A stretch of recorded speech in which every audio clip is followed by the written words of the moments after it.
The first warning wasn't a transmission, a sensor ping, or even a distant gravitational ripple. It was silence. For the Varkuun Expeditionary Fleet, champions of the outer spiral, conquerors of 12 systems, silence was unnatural. Their ships hummed with the pulse of plasma engines, their comms crackled with constant status relays, and their admirals barked orders like clockwork. Yet here they were, on the edge of the Helion corridor, staring at a wall of stars that refused to answer back. Admiral Tkar narrowed his 6 eyes at the void ahead. "Report," he growled. "Admiral, long-range scanners malfunctioned 3 times before recalibrating," the sensor officer said, frills fluttering nervously. "There is an object ahead, approximately 4.1 light seconds out." "An object?" Tkar repeated. "One ship stopped our entire sensor array?" "No, sir," the officer answered. "It did nothing. Our systems are reacting to it." The bridge quieted. Even the ambient drone of the ship's reactor seemed to dim.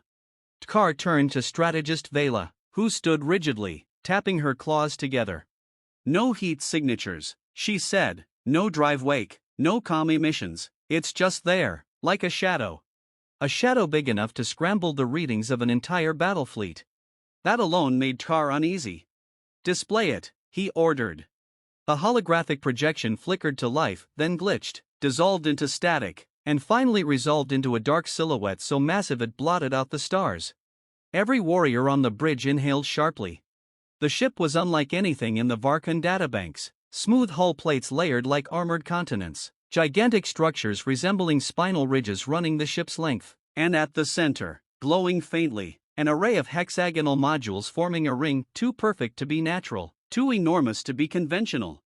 No species they had encountered built ships this size. No species they had encountered needed to. "Is this Helion technology?" Tkar asked.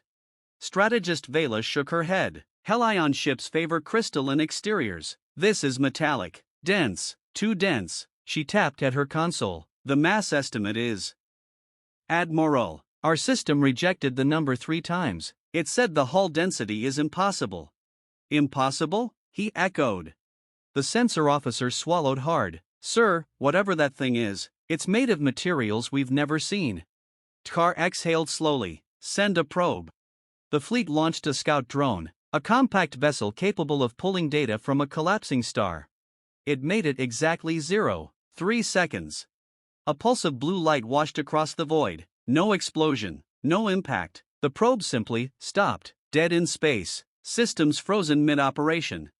The entire bridge froze with it. "What did that?" Tkar whispered. "The object," Vela said. "No visible weapon discharge, no energy spike, it just disabled it." Her frills flattened in fear. "Admiral, we might be looking at a machine that can shut down technology by existing." A chill spread through the command deck. Kar's voice dropped. "Identify the species." This time the sensor console beeped a soft, calm chime that felt entirely out of place. A tiny notification appeared at the edge of the projection. Translating recognized language, Terran Standard.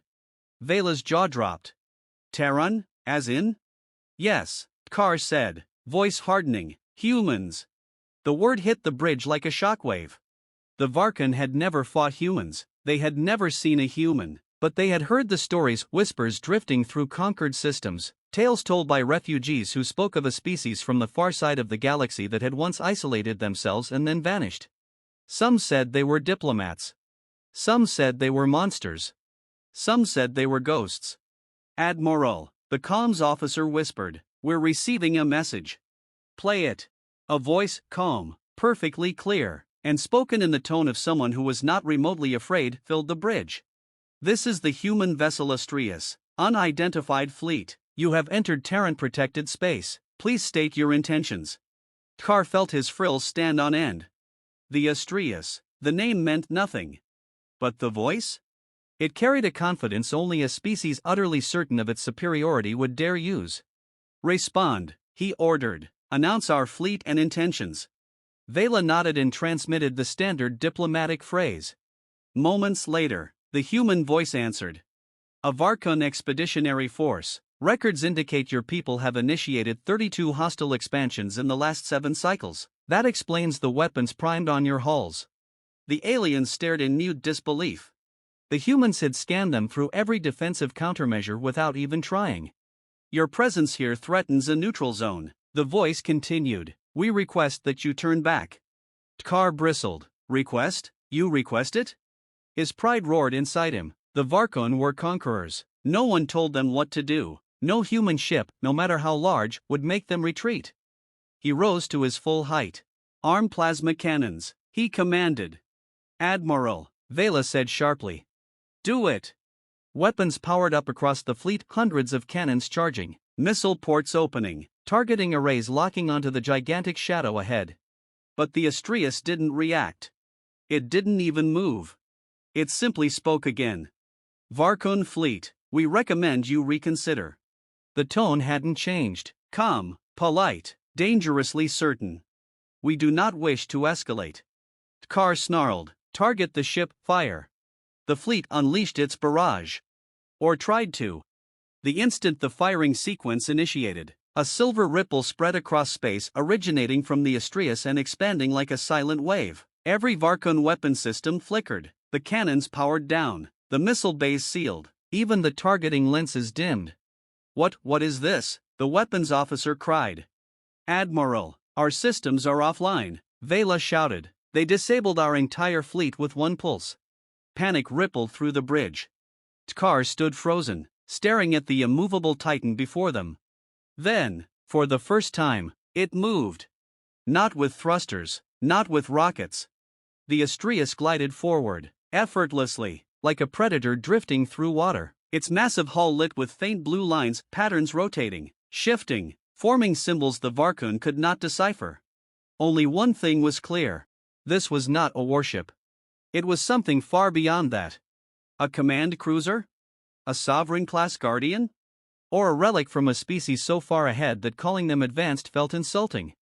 As the ship approached, its shadow swallowed the Varkuun flagship whole. The bridge dimmed as the alien titan eclipsed the nearby stars. By the prism, Vela whispered, it's larger than a moon. No, the sensor officer croaked. Look closer. The projection zoomed in. The ship wasn't solid. It was modular, thousands of interlocking segments, each one shifting slightly, as if the vessel were alive, as if it was adapting to them, studying them, judging them. This is impossible, Tkar whispered. The human voice returned. Your attempt to fire was recorded. We will not retaliate, but we cannot permit further aggression. An impossible stillness filled the bridge. We will now escort you out of restricted space, the voice said. Escort. Not destroy. Not capture. Escort. The most humiliating word a Varkuun warrior could hear. The fleet trembled, not from fear, but from an instinct deeper than that, the realization that they had stepped into the presence of something that did not fear them, did not hate them, did not even consider them worthy of a fight. Tkar's pride battled his reality. But reality won. He exhaled slowly, frills folding in defeat. Signal the fleet, he said hoarsely. We withdraw. A soft, almost relieved chime sounded from the human ship. Thank you, Admiral Tkar. For what it's worth, we do not seek conflict, but we will protect this region, and those within it. The Astraeus turned, its modular segments shifting, aligning, transforming its silhouette from a looming shadow into a sleek escort vessel, still enormous, still otherworldly, but no longer radiating quiet threat. The Varkuun fleet followed. None dared to do otherwise. As they traveled back the way they had come, Tkar watched the human titan glide beside them, silent, stable, impossibly calm. After several minutes, he spoke quietly to Vela. What do you think humans are? She didn't answer immediately. Then, Admiral. I think humans are what every species becomes if they survive long enough, and I don't think they vanished. She stared at the Astraeus, awe glowing in her eyes. I think they evolved. Tkar said nothing. But deep in his chest, for the first time in his long military life, he felt something he had never felt before. Not fear. Not shame. But respect. When the Varkuun fleet finally reached the border of human-protected space, the Astraeus slowed and stopped. This is far enough, the human voice said. We trust there will be no further incursions. Tkar bowed his head. There will not. Then our work here is done. Safe travels, Admiral. The Astraeus vanished. Not jumped. Not warped. Vanished. Like a shadow dissolving under sunlight. The Varkuun bridge stood silent again, but this time, it wasn't fear that held them quiet. It was wonder. Carr turned slowly to face his crew. "Record this encounter," he said, "and send a message to the High Council." "What message, Admiral?" Vela asked. He looked at the empty space where the human titan had disappeared. "Tell them," he said softly, "that humans walk the stars again. And the galaxy should be grateful that they prefer peace.